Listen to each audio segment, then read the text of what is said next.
EVM है उसको hack किया जा सकता है, क्योंकि जब भी कोई पार्टी किसी राज्य में हारती है तो सबसे पहले इसी बहाने का ढोल पीटती है, और वही पार्टी अगर किसी राज्य में जीतती है तो इस बहाने का नाम तक नहीं लेती है। लेकिन जो भारत है वह दुनिया का सबसे बड़ा लोकतंत्र है, और इतने बड़े लोकतंत्र में जो वोट है उसकी पारदर्शिता का होना बहुत ही ज्यादा आवश्यक है। देखिए, ईवीएम है वो अकेला नहीं होता, उसके साथ 2 और मशीन होती है। सबसे पहले हम ईवीएम की बात करते हैं।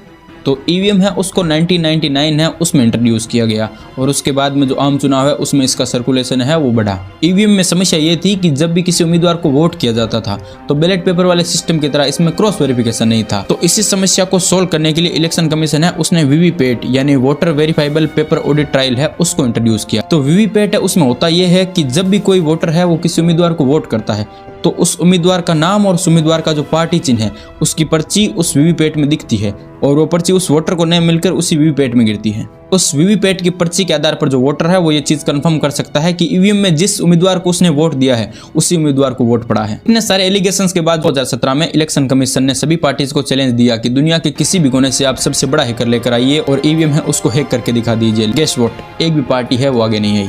ईवीएम है उसमें किसी भी तरीके का कोई फ्रीक्वेंसी रिसीवर है वो नहीं होता है, जिससे न ही कोई इस ईवीएम में फ्रीक्वेंसी है वो रिसीव कर सकता है और न ही इससे कोई फ्रीक्वेंसी है वो भेज सकता है। और इसी प्रोग्रामिंग स्पेशलिटी है उसकी वजह से जो ईवीएम है उसको हैक करना लगभग इम्पॉसिबल हो जाता है।